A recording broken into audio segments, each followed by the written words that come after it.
Assalamualaikum warahmatullahi wabarakatuh. Perkenalkan, nama saya Muhammad Syairul Hafid dengan NIM J03042011061 dan pada kesempatan kali ini saya bersama ketiga rekan saya yaitu Suretsi Ulpada dengan NIM J03042011002, Cika Desvi dengan NIM J03042011023 dan Nabila Rizky Januari dengan NIM J03042011058 akan membahas mengenai mata kuliah keamanan siber pertemuan 12 yang membahas mengenai pengamanan endpoint dan teknologi monitoring keamanan jaringan yang dibagi menjadi dua bab, yakni bab 23 dan 24. Ini saya akan menjelaskan tentang modul 23 yaitu mengenai penilaian kerentanan endpoint. Jadi tujuan modul ini tujuan untuk mengetahui beberapa tentang topik yang ada di sini, yaitu network server profiling, CPSS, security path management, dan information security management system.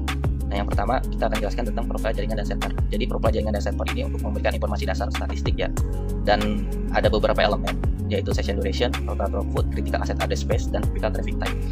Selanjutnya ada di profile server. Jadi profile server ini tujuan untuk informasi ya tentang keamanan tertutup, atau dia akan menetapkan status dari operasi server yang diterima. Jadi ada beberapa elemen di sini, yaitu listening port, login user and account, service account, dan software environment. Nah, elemen profile ini akan digunakan untuk mendeteksi anomali jaringan. Nah, anomali jaringan ini bisa kita deteksi dengan cara memanfaatkan ini elemen profile ini. Dan bisa kita lihat nih dari flowchartnya ya. Semisal jika flow lebih dari N, maka yes, berarti itu ada anomali jaringan. Dan alarm akan diaktifkan. Jika kurang dari N, maka 0 gitu. Berarti alarmnya nggak aktif. Berarti ini ya jaringannya normal gitu. Dan selanjutnya ada network vulnerability testing. Nah, jadi kita juga harus melakukan testing untuk mengecek apakah ada vulnerability atau enggak. Dengan cara ada beberapa activity, ada risk analysis, vulnerability assessment, dan penetration testing. Nah, risk analysis itu dia bakal cek dampak dari serangannya terhadap set dan fungsi-fungsinya. Sedangkan vulnerability assessment itu dia ketika bugnya udah ditemukan, dia bakal manajemen patch-nya kayak gimana, scan-nya kayak gimana, terus cara pemindahan dan lainnya gimana. Kalau penetration testing, dia tuh bakalan meretas langsung gitu. Jadi dia bakalan mencari bugnya ada di mana dan eksploitasinya tuh kayak gimana. Dan ada tools-toolsnya gitu. Setiap activity itu ada tools khususnya gitu, yang bisa kita lihat di sini gitu. Selanjutnya tentang CPSS. Nah, CPSS ini tuh dibuat oleh The Forum Incident Response and Security Team atau version. Jadi ini digunakan untuk mengetahui penilaian resiko ya tentang bug yang sudah ditemukan atau vulnerability yang sudah ditemukan. Jadi nggak ngasal, nggak sebagai opini kita gitu. Kayak bisa kita dapat bug, opini kita tuh ini bugnya tinggi, itu enggak. Melainkan kita ada standarisasinya yaitu dari CPSS. Nah, CPSS ini juga ada beberapa grup yang umum sering digunakan ya, yaitu best practice group ya.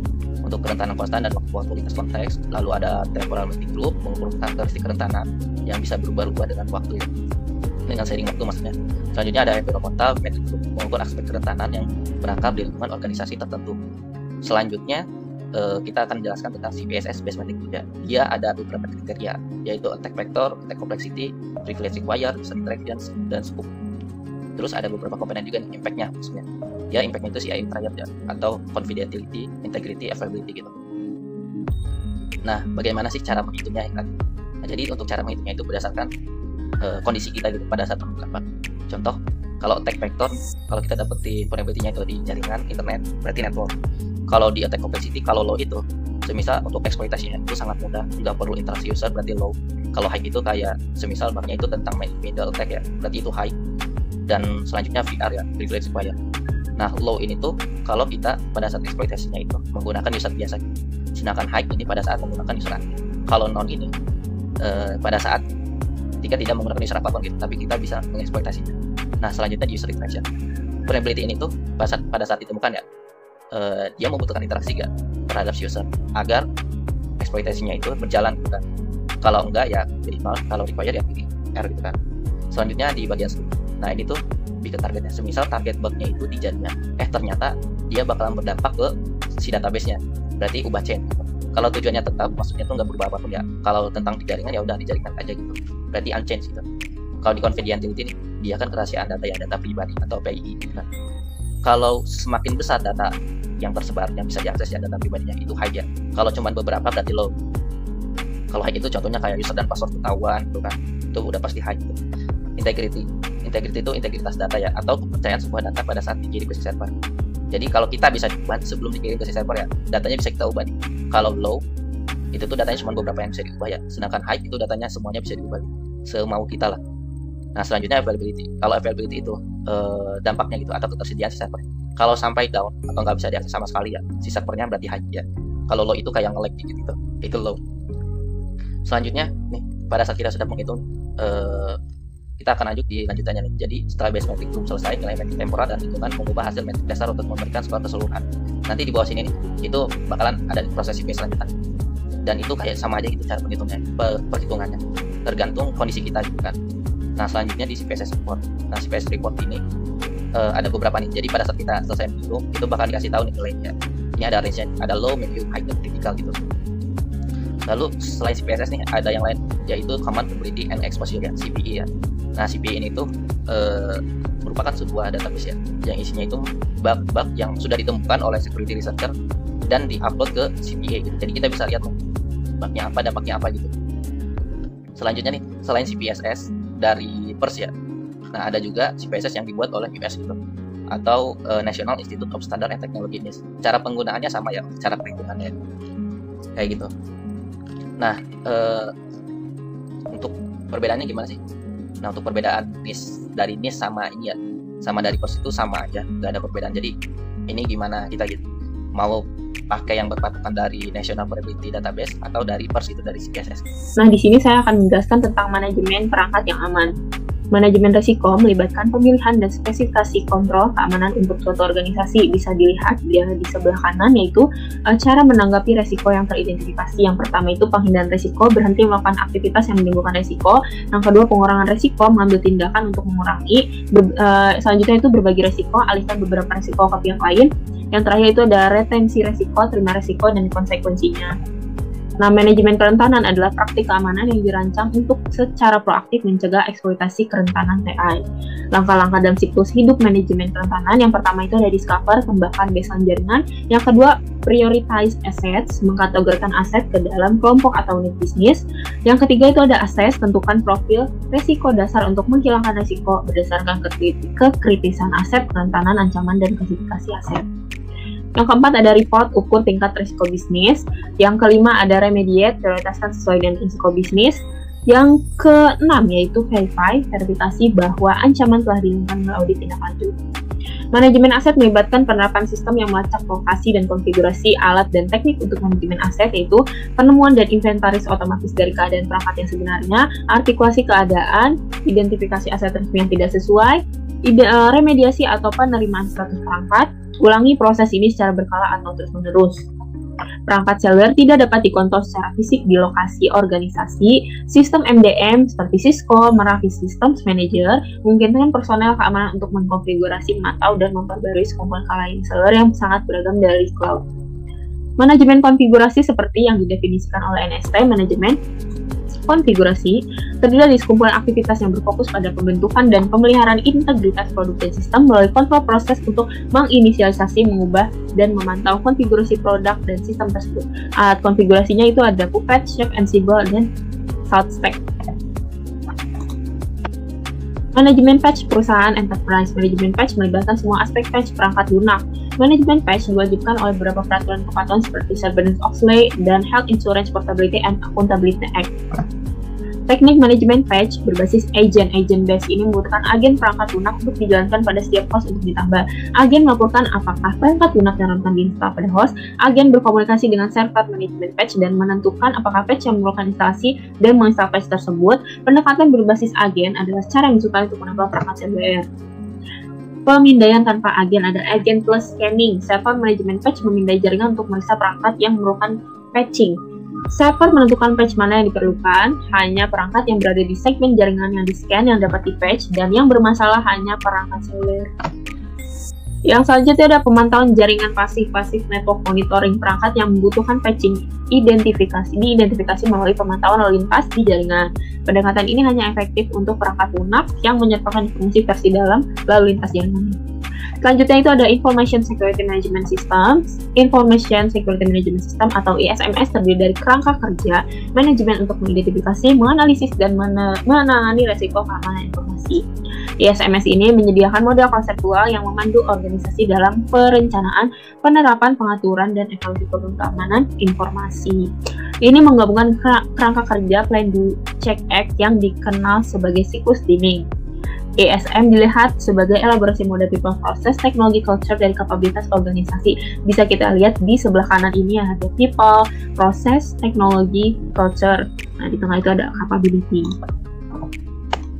Nah, ini ada ISO 27001, standar yang diterima secara internasional yang memfasilitasi bisnis yang dilakukan antar negara.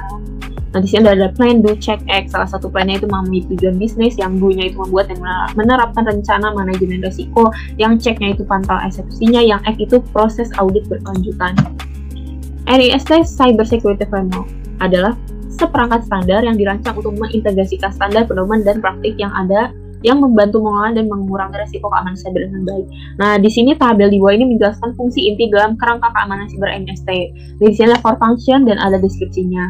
Di sini ada core functionnya itu ada identify, protect, detect, respond, recover. Identify itu kembangkan kepemahaman organisasi untuk mengelola risiko keamanan. Protect ini untuk pengamanan sesuai untuk memastikan penyediaan. Detect itu terapkan aktivitas yang sesuai untuk mengidentifikasi. Respond itu terapkan aktivitas yang sesuai untuk menindaklanjuti. Recover itu menerapkan aktivitas sesuai untuk memelihara rencana ketahanan, seperti itu. Selanjutnya itu ada ringkasan penilaian kerentanan endpoint. Ringkasan penilaian kerentanan endpoint, profil jaringan dan perangkat memberikan informasi dasar statistik. Keamanan jaringan dapat dievaluasi menggunakan berbagai alat. Penilaian kerentanan menggunakan perangkat lunak untuk memindai server. Common Vulnerability Scoring System adalah kerangka kerja terbuka standar industri yang netral vendor untuk menilai risiko kerentanan tertentu. Kerentanan dinilai menurut vektor serangan, kompleksitas serangan, hak istimewa yang diperlukan, interaksi pengguna, dan cakupan. Manajemen risiko melibatkan pemilihan dan spesifikasi kontrol keamanan untuk suatu organisasi. Manajemen kerentanan adalah praktik keamanan yang dirancang untuk secara proaktif mencegah eksploitasi kerentanan TI yang ada di dalam suatu organisasi. Organisasi dapat menggunakan Informasi Security Management System (ISMS) untuk mengidentifikasi, menganalisis, dan mengatasi risiko keamanan informasi. Standar untuk mengelola risiko keamanan cyber tersedia dari ISO atau IEC dan NIST. NIST juga telah mengembangkan kerangka keamanan cyber yang mirip dengan standar ISO atau IEC 27000. Selanjutnya pada modul 24 yaitu mengenai teknologi dan protokol. Di sini tujuan dari modul ini adalah untuk menjelaskan perilaku protokol jaringan umum dalam konteks security monitoring, dan juga ada pada sub teknologi keamanan yaitu menjelaskan bagaimana teknologi keamanan mempengaruhi kemampuan untuk memonitoring protokol jaringan umum. Namun untuk bahan yang saya akan diskusikan yaitu mengenai memantau protokol umum. Yang pertama kita masuk ke syslog dan NTP. Singkatnya gini, NTP itu merupakan protokol untuk mengatur waktu yang akurat dalam jaringan, sedangkan syslog itu adalah protokol untuk mengumpulkan dan mengelola pesan log dari perangkat dan sistem dalam jaringan. Nah, kita lihat di sini NTP dan juga syslog itu sangat penting untuk pekerjaan analis keamanan siber. Ya benar, karena mereka itu saling berkaitan dalam analis keamanan siber ini. Standar syslog digunakan untuk mencatat peristiwa dari perangkat jaringan endpoint. Standar tersebut memungkinkan sarana sistem netral untuk mentransmisikan, menyimpan, dan menganalisis pesan. Nah, bisa dilihat dari gambar ini bahwasanya ada network device, yang mana dari network device ini akan mengirim sebuah pesan kejadian yang nantinya itu akan dikompil oleh syslog server ini. Dan security monitoring station ini nantinya dapat mengakses atau melihat hasil compile dari syslog server itu. Kemudian, secara umumnya, secara garis besarnya, NTP itu Network Time Protocol merupakan jaringan yang digunakan untuk mensinkronkan ya dalam suatu jaringan. Jadi yang disinkronkan itu apanya? Waktunya. NTP ini juga memungkinkan komputer untuk memperoleh waktu yang akurat dari sumber waktu yang dapat diandalkan seperti server NTP. Nah, selanjutnya kepada syslog. Kalau syslog ini protokol yang digunakan untuk mengumpulkan, mengirim, dan mengelola pesan log dari perangkat lunak, perangkat jaringan, atau sistem operasi. Nah, kayak yang network device ini yang pada gambar, network device ini berupaya untuk mengirim sebuah pesan kejadian. Nah, ini adalah tugas yang dilakukan oleh syslog yang akan dikirimkan ke syslog server itu sendiri. Pesan ini berisi apa sih? Pesan ini itu berisi informasi tentang peristiwa, kesalahan, atau kejadian penting yang terjadi di dalam sistem. Entah permasalahan yang ringan maupun berat itu dikirimkan kepada syslog server. Nantinya syslog memungkinkan administrator sistem untuk memantau dan menganalisis pesan log dari berbagai perangkat dan sistem dalam jaringan mereka. Pesan log ini dapat digunakan untuk pemecahan masalah, pemantauan keamanan, audit, dan juga analisis kinerja sistem. Nah, bisa kita lihat lagi nih dari gambar NTP. Sama kayak yang udah dijelaskan ya, bahwasanya NTP tadi itu adalah pengelolaan waktu gitu, mensinkronkan waktu. Ya, bisa kita baca di sini bahwasanya syslog yang mengirim pesan, karena pesannya itu ada banyak nih dari gambar local NTP server, maka tugas dari si NTP itu adalah melabeli atau menstempel waktu. Kenapa harus distempel? Karena si pesan ini ada banyak gitu, jadi penting banget buat perangkat tersebut berbagi kunci dalam waktu yang konsisten. Jadi gitu. Kita sekarang lanjut ke DNS. DNS itu singkatannya Domain Name System, yang merupakan sistem yang digunakan untuk menerjemahkan alamat situs web yang biasanya kita akses. Kalau misalnya kita mengakses sebuah website nih, contohnya kan ada apa? Contohnya tuh www.cisco.com gitu di peramban webnya. Nah, tugasnya DNS itu adalah untuk mengonversikannya ke alamat IP. Seperti contohnya dari www.cisco.com atau example.com itu diubah menjadi 192.0.2.1 yang dikenali oleh komputer nantinya. DNS ini juga sekarang digunakan oleh banyak jenis malware ya. Beberapa jenis malware-nya menggunakan DNS untuk berkomunikasi dengan server command and control atau CNC dan untuk mengekstrak data dalam lalu lintas yang disamarkan sebagai query DNS normal. Nah, query DNS normal sendiri itu apa? DNS queries itu merujuk pada permintaan yang dikirim oleh perangkat atau aplikasi. Ini contohnya nih ya. Ini ada deretan DNS queries. Permintaan yang dikirim oleh perangkat atau aplikasi kepada siapa? Kepada DNS server itu sendiri untuk mendapatkan informasi yang terkait dengan suatu nama domain. Jadi pesan itu bakalan DNS query itu akan dikirimkan kepada si DNS server. Nah, nanti DNS query sendiri itu berisi apa? Itu berisikan informasi seperti nama domain yang dicari, tipe permintaan, misalnya untuk mencari alamat IPv4, alamat versi 4 atau dan sebagainya, alamat versi 0. Jadi jika malware itu menggunakan DNS itu lumayan bahaya juga ya. Nah, kita lihat kalau dari kegunaannya sendiri, DNS query itu berperan penting dalam menjembatani kesenjangan antara nama domain yang nggak kita ingat dengan alamat IP yang kita butuhkan oleh perangkat dan aplikasi untuk berkomunikasi melalui jaringan internet. Lanjut kita ke HTTP dan juga HTTPS ya. Singkat aja, HTTP itu di sini Hypertext Transfer Protocol untuk mengirimkan data antara klien dan server web, sedangkan HTTPS sendiri adalah yang versi diamankannya menggunakan enkripsi SSL atau enggak TLS untuk melindungi keamanan. Nah, HTTPS itu sangat penting dalam menjaga keamanan dan privasi seperti yang udah disebutkan tadi. Ketika melakukan transaksi online nih khususnya, memasukkan informasi pribadi juga atau berkomunikasi dengan situs web yang sensitif. Ini membantu mencegah serangan seperti man in the middle dan juga peretasan data. Jadi HTTPS ini sangat penting. Kita lanjut ke protokol email.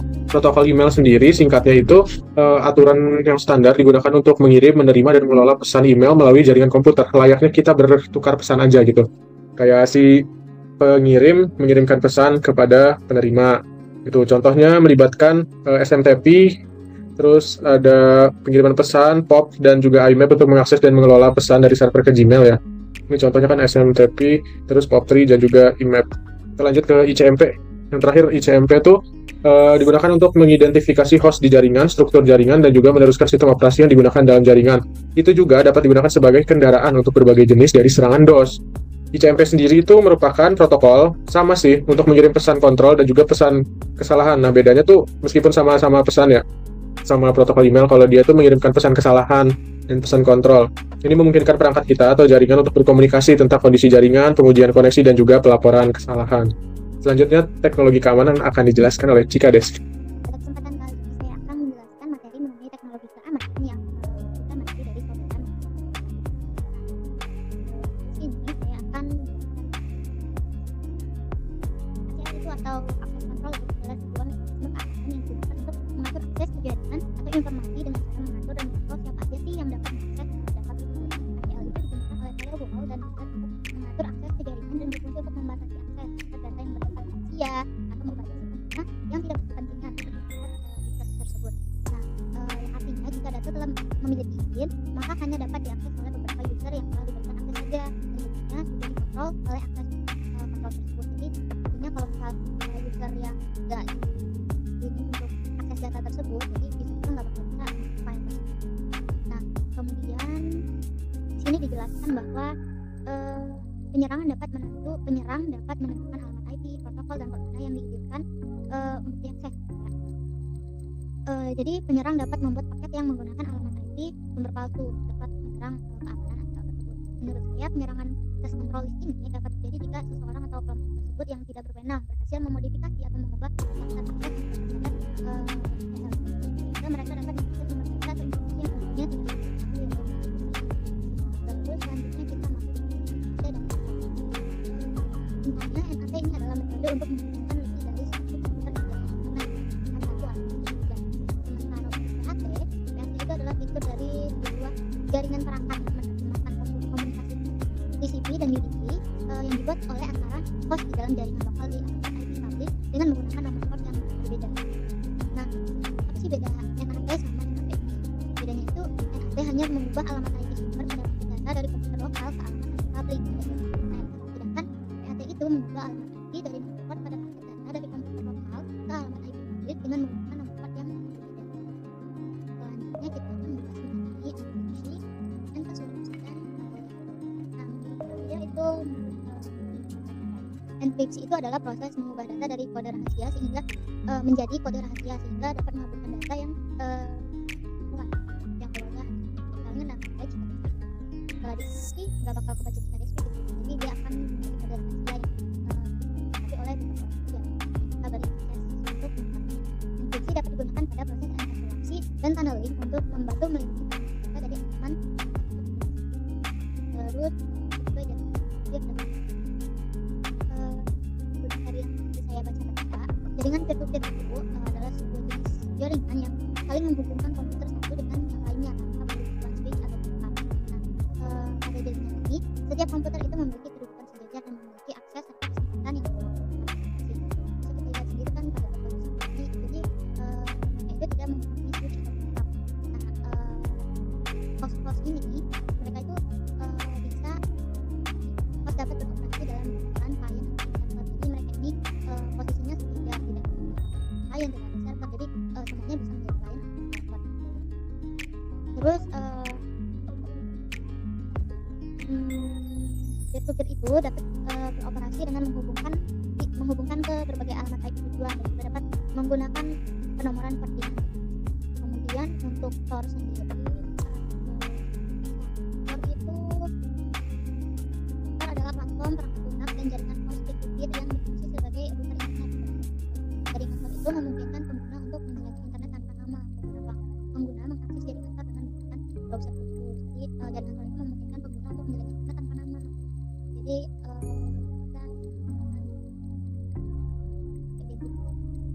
selanjutnya kita lanjut ke materi terakhir yaitu load balancing. Nah, menurut materi yang saya sudah baca, load balancing itu adalah teknologi yang digunakan untuk membagi beban lalu lintas jaringan dari beberapa server atau perangkat jaringan yang terhubung dalam yang terhubung. Hal ini dilakukan untuk memastikan bahwa satu server tidak menanggung terlalu banyak beban. Jadi mereka tuh bagi di antara satu server sehingga server website tidak kelebihan beban dan membuat proses menghapus itu menjadi dapat dilepaskan tidak perlu sekali. Kita membebani. Nah, salah satu cara yang digunakan itu melalui teknik DNS, melalui daya yang nama domain sama tetapi memiliki bahasa asing. Mungkin itu dapat saya sampaikan pada kesempatan kali ini. Lebih dan kurangnya saya mohon maaf. Wabillahi taufiq wal hidayah. Wassalamualaikum warahmatullahi wabarakatuh.